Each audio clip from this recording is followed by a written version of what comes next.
Max Rice tonight. You're fired, but good news. I'm going to let you on as a listener. Max Rice tonight. China. Welcome, everybody. We had what was going to be a controversial episode of Max Rice tonight, but not anymore. Tell us why, James. What did you do last week? Because CNN already had the director of the CDC come out and say he suspects that COVID-19 came from the Wuhan lab, which is what my original theory was a year ago. Okay, when James, everybody called me a conspiracy theorist. James, I called you a conspiracy theorist. But what did you do last week, Mr. Yes, I mean, I got the vaccine. Of course, which one did you get? Moderna. I got the Moderna vaccine. Oh, the one that was created by Dr. Fauci and Moderna, because it was a partnership between NIH and Moderna. Right. Since he was helping develop COVID-19, he should know how to make the vaccine. I don't know, man. You might be a shill. Well, I mean, that's what if it really is an accidental leak. And by the way, I already talked to my friend. I have a doctor friend that works in Wichita, and he's very conservative, very level-headed, very rational. He doesn't believe bullshit or conspiracy theories. Everything that he posted on Facebook was very careful about, hey, everybody. I mean, when it first came out, he was telling everybody, wear your fucking mask. This is real shit, right? So anyway, I saw that cough right there, James. I looked into it, and when it first happened, it looked like China, they knew what was going on. And I was like, man, that looks like some kind of bioweapon leak. You know, I didn't say anything to my doctor friend. Hey, James, I got a question about that, because some of the biggest conspiracies in history kind of became the mainstream history. Like, they're no longer conspiracy theories where it's just history. Yeah. Like you just mentioned there with the origins of the COVID. Yeah. It's starting to become more mainstream, where you're seeing, as you said, the former head of the CDC. Yes. And CNN. And CNN and 60 Minutes. Yeah. Because the day after or that later that night, 60 Minutes had an entire episode on the subject of where COVID-19 came from. You know what the non-conspiracy theory is, by the way? What? That it came from imported frozen meats. That's what the WHO. They're trying frozen. Yeah, of course. They're trying everything they could do to, blame other countries. Explain it away or whatever. But what pisses me off is when it first happened and it came to America, there was a video that got taken down right away off of YouTube. And it was an interview with this guy named Francis Boyle. And he was the guy who wrote what? I'm laughing how done my podcast is. Okay. Go talk about it though, please. Francis Boyle was the guy who wrote the anti-terror biological weapons ban in 1989 that George Bush signed, and it was unanimously voted on by the House and the Senate. And Bush signed it. This guy drafted that law. And so there was an interview with him on geopolitics and empire, and it was scrubbed off the internet right away. I was like, what's up with this? And that's when I went searching for that video. I found it. I was like, holy shit, this guy's talking about how that it was like an accidental release from that lab, and it had gain of function, which is where they take a virus and they make it more dangerous. And so I told my parents about it. They thought I was a conspiracy theorist. I was talking to Brenda, she's like, oh, you're not, whatever, you're crazy. I'm like, I don't know. I was sitting out front with my girlfriend and two of her friends who are they're therapists, they're friends of hers. And we got on the subject of COVID, and I tried to tell them it might be a bioweapon or whatever. They looked at me like I was fucking crazy. And I want to call them up and go, yeah, do you want to apologize now? Nobody ever says, oh, we're sorry, James. You were right. We were wrong. Yeah, in 2002, if I would have said Iraq doesn't have WMDs, I'd be called a conspiracy theorist, crazy, traitor, get him, lock him up, Patriot Act, All right, throw him to Gitmo. The floodgates, that's what you and I planned on calling this this podcast. The conspiracy floodgates are open. Because we didn't.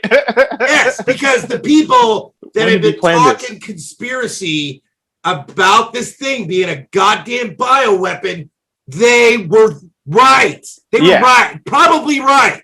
Right now, it's kind of they're leading the case because right now we don't know, and that's in first place. Yeah, but it came from the Wuhan lab. Yeah, right. But when you look at all the fucking circumstantial evidence about how China destroyed some of the data, and China is not letting the scientists look at the data at that fucking plant, at that lab. Oh yeah, the also, WHO. Right after it happened, the military took over that lab or something.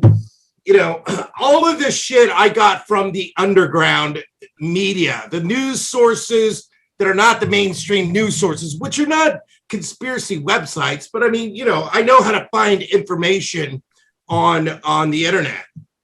I told this one guy, I was arguing with some guy on Facebook, and he's like, "Oh, you watch your YouTube videos and you look up your websites online and you think you know something." I'm like, dude, I repair and fix and build and I maintain 15 websites. All right. When I have a problem with a fucking website that I can't fix, I have to use Google. I have to know how to look up the fucking information. I have to know how to ask the right question. I have to know that it's a secure website, that it's giving legitimate information. Because yes, there is a lot of bullshit information out there, even on websites. That's why I suggest I go straight to the raw data and look at open records, look at opensecrets.org, see where your politicians are getting money from, read the bills.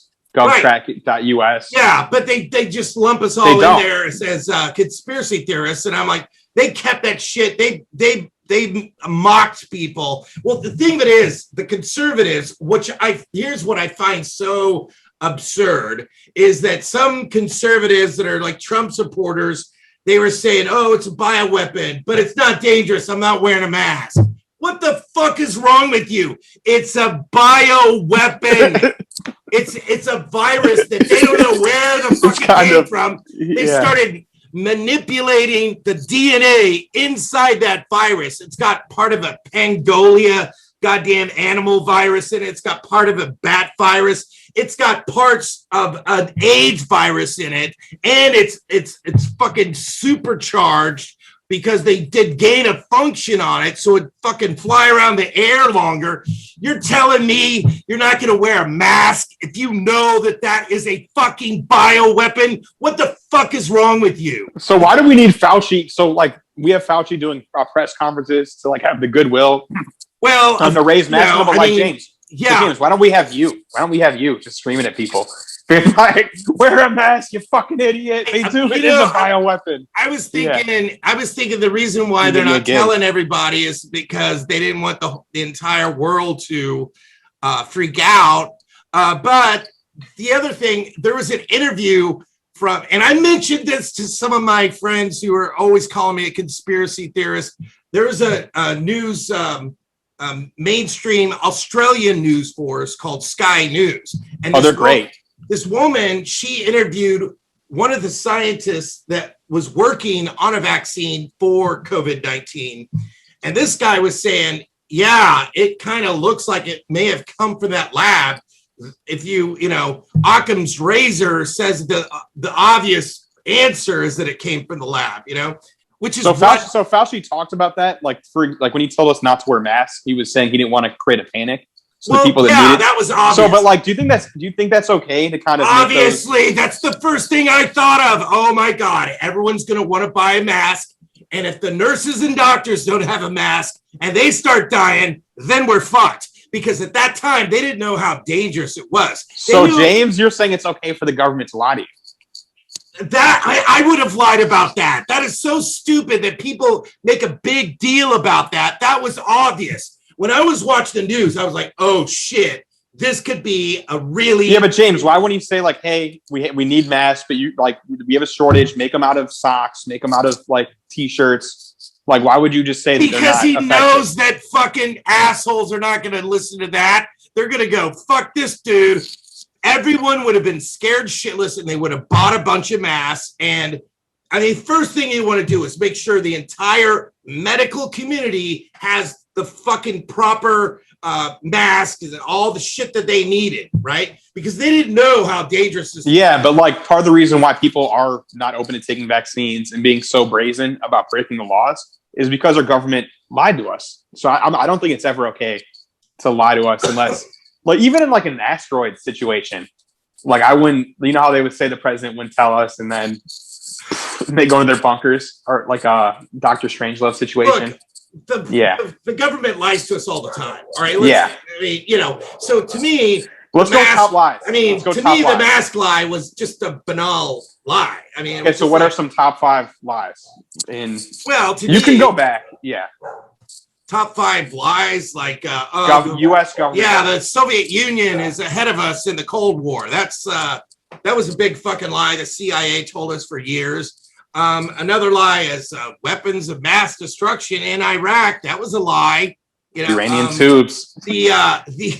All the intelligence agencies are all 17, 18, they suspect that Assad was behind those chemical weapons attacks in Syria, which is retarded because when that first started happening, there's a guy, one of the best journalists. This is what Seymour Hersh. Yes, Seymour Hersh is one of the most well-respected journalists. He's one of Pulitzer, in the world, I believe. Yeah, and he wrote 2 articles in the London Review of Books about I don't know if it was the Ghouta attack. It was either the first or the second one, the one where 1,500 people died. And in that article, he explains how hard it would be for Assad to pull off a chemical attack without the entire world knowing it. Because not only do they have international, like if any country has the Geneva Convention, but also Obama had just said, if this is the one thing, if you do, we're going to bomb you. Right. Yeah. But also Obama was smart because he probably suspected that he didn't really know who did it. So that's when he said, I'm going to give it to Congress and let them vote on it because that's what it says to do in the Constitution. And what happened? Congress said, no, we don't want to go to war. So I think Obama did the right thing there because later on, regardless of that, what they don't tell you in the mainstream media is that when you have chemical weapons, if you're a country that has chemical weapons, there's like international communities. They set sensors up so they know whenever you move those weapons. When those weapons get moved anywhere, that shit is detected either by satellites or by ground detection units. And on top of that, the CIA sneaks into other people's countries and they put detection units up to detect if anything happens at all. So CIA would have known. And this whole, we suspect. No, you fucking know or you don't know or you're lying. The other thing is that it didn't make any logical sense that Assad would attack with chemical weapons and piss off the entire world. Would have been the worst strategic move in right. modern history. It didn't make any sense. And And ISIS, by the way, there have been instances where ISIS have used chemical weapons, and that's the war. Right. ISIS Obviously, Syria. it was an obvious false flag attack where it was done to their own people to blame on Assad. Either it was done either ISIS did it or Turkey or the U.S. CIA was behind it. We don't know for sure, but it sure as fuck wasn't Assad. So, but they lied about that for years, and everyone believed Assad was a butcher or whatever, Did you ever read Seymour Hersh's article on the killing of Osama bin Laden? So that might make my top 5. No, I didn't read that one. But here's another thing. I was, it's coming out more and more in the news that the U.S. is supporting ISIS, Al Qaeda, and because they're also that's mainstream fighting, history. Well, they're also trying to fight Assad, right? But here's we armed the rebels. Like in Idlib, Idlib is pretty much run by Al Qaeda. All right, we were told 20 years ago that Al Qaeda attacked us on 9/11. So somehow you're telling me that we're like supporting Al Qaeda now because Assad is that fucking bad. Assad never attacked us like anything like 9/11. All right, let's just hypothetically say that the terrorists attacked us on 9/11. All right, it's going to take a lot for me to be on the side again. Let's go out on a limb here. Yeah. And, so Assad hasn't done shit.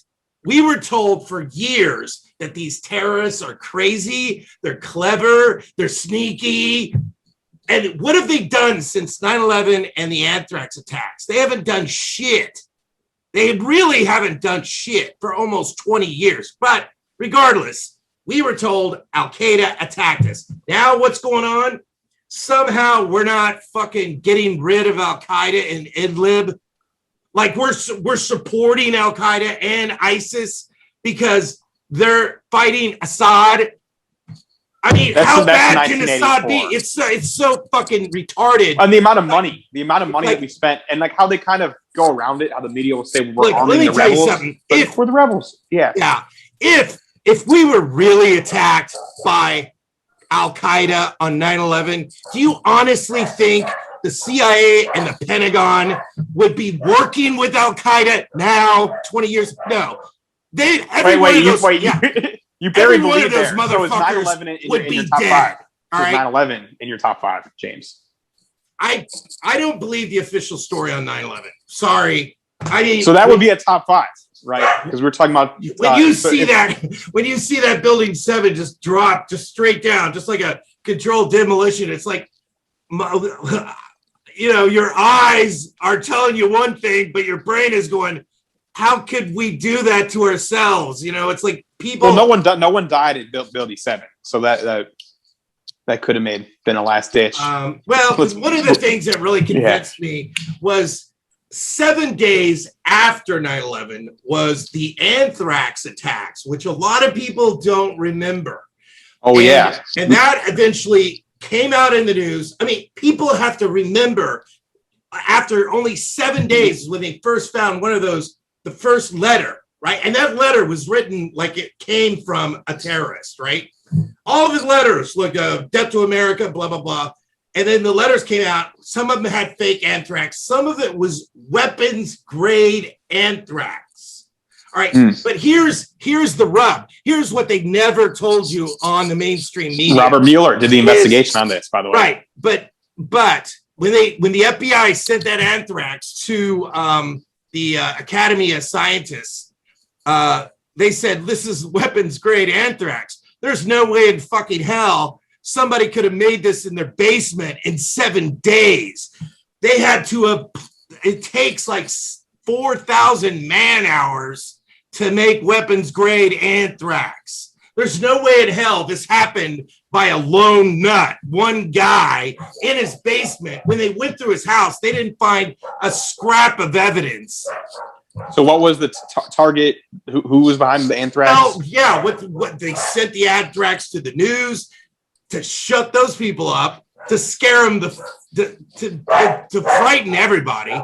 And they sent the anthrax to the Capitol. Which, they pinned the wrong guy. Here's the thing, though. Yeah. Right at that time, when the Capitol was attacked with anthrax, was when they were voting on the Patriot Act. And so after that anthrax attack, it pissed everybody off, and they voted. They almost unanimously voted in that. There were like three votes against it, I think, or one. Right. And I think, and the guy that they tried to pin for the anthrax initially turned out they had the wrong person, and I think he committed suicide. Right, the first guy. Yeah. Well, they first blamed it on this Hatfield guy, and he had a bunch of lawyers, and he did a press conference out in front of his house. I remember watching the news about this shit, and then they blamed it on the Bruce Ivins guy, which they investigated for a long time. But years later, the truth comes out, and it's like There's no way Bruce Ivins could have made weapons grade anthrax in his goddamn basement. There's no way he could have made it at work without getting caught. There's just no way. Well, James, Not 7 days after 9/11, it had to have been planned before 9/11. And James, the man behind the investigation was Robert Mueller. So I know he's also here's another thing. They won't release any of those videotapes of what the fuck hit the Pentagon. There's like 70 of those tapes. 70. And they still, Robert Mueller won't release those videos. Yeah, but also he was in charge of the Russia investigation. But if you talk about this, you're a goddamn conspiracy theorist. You know, you're a true. Unless you talk about it on NPR or C-SPAN, because they do talk about it. It's just the venue. Here's my other theory. Yeah, that Alex Jones is a disinformation agent. Now we're back on YouTube. Well, what they do. Now we're back in YouTube. What they do is the CIA will take a crazy person and have him talk about some shit that's true and talk about some shit that's crazy. And what it does is it poisons the well. And so none of these stories end up in the more respectable press. So you're saying if Alex Jones says something that's true, I say the same thing, and they're like, hey, you're just like Alex Jones. Right. You're just like that crazy person. Exactly. Yeah. He's the guy that talks about frogs. Killing kids. And yes, that's how disinformation works, which is, here's another thing, too, that just recently came out. And a lot of people are so dumb. They're so dumb. After they signed the Patriot Act, that allowed the CIA to do whatever the fuck it wanted inside the United States. Okay. Well, they're allowed to create the disinformation. Well, because before 9/11, they were doing it, but it was illegal and it was secret, and they didn't want anybody to know about it, right? But after 9/11, after the Patriot Act, they can spread disinformation inside the U.S. All right, now this whole QAnon thing, my liberal friends, those conservatives are crazy, blah blah blah. What I find so dumb is they think it's just some crazy dumb guy that's doing it. I know that is CIA propaganda. I agree, 100%. High five. Yes, 100%. Right. But they never shut it down. Remember that? They shut down everything. I've told some of my friends, like some liberals, they're smart and everything. Wanted to be there, but they have no fucking technical knowledge of shit. First off, they found Saddam Hussein in a hole. NSA would have found out where QAnon fucking lived. All right, our CNN would have too. They scoop up everything. Yeah, I mean, the thing of it is, I knew that the NSA was scooping up everything before Edward Snowden, because I was reading books by James Bamford. He was the guy that wrote The Puzzle Palace, and he also wrote a book called Body of Secrets. And these books are all about the NSA. And James Bamford is one of the best. He's a brilliant nonfiction writer, and all he covers is shit about the NSA. So even before Edward Snowden came out, I already knew that the NSA is scooping up all our fucking information.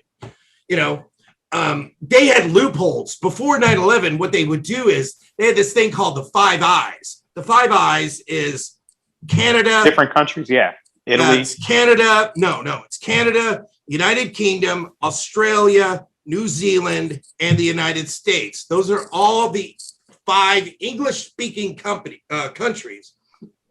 And before 9/11, the way they get around the NSA, it was illegal for them to scoop up information, scoop up data from Americans. So what they do is they just go to Australia and go, hey, give us that data that you were listening on us, and we'll give you your data that we were listening on you. We'll listen on you, you listen on us. Yeah, exactly. You show me yours, I'll show you mine. So that's how they scooped up all the data. Wow. No, I guess you're right. Like, how many people really deal with this? Because since it's legal for the CIA to work inside the United States, they can spread a lot of that propaganda. They can like act like they're a liberal and talk about transgenders aren't able to use the bathroom in Target and play field hockey. Yeah, they can make that a huge news story when people should really be asking, how much are the employees at Target making? Yeah. So when Target comes out and ahead and Nike says we're pro racial, justice, it's like, then why are you making your shoes in Taiwan with slave labor? That sort of thing, where it's kind of a distraction. Well, like, to me, all this cultural stuff, like what most conservatives and liberals argue about, is just surface bullshit that has nothing to do with real power. I'll take a story. They tried to unionize one of those Amazon fucking warehouse centers. Yeah. Right. I mean, that's where the CIA and the intelligence agencies would not want there to be a strong union in the United States. Because, like, if you just look at what they did in Central America, they would infiltrate the unions. They would attack the unions. So you know what's interesting about that case in particular is that when they allegedly had bots in the 2016 election, that was a traitorous, the death of the country, fake election, all this. But in that case that you're talking about, it just came out that they had fake bots trolling people that were speaking out for pro-Amazon union. And they had bots attacking them, defending Jeff Bezos. You know what? Yeah. You need to give me that story, because I'd like to.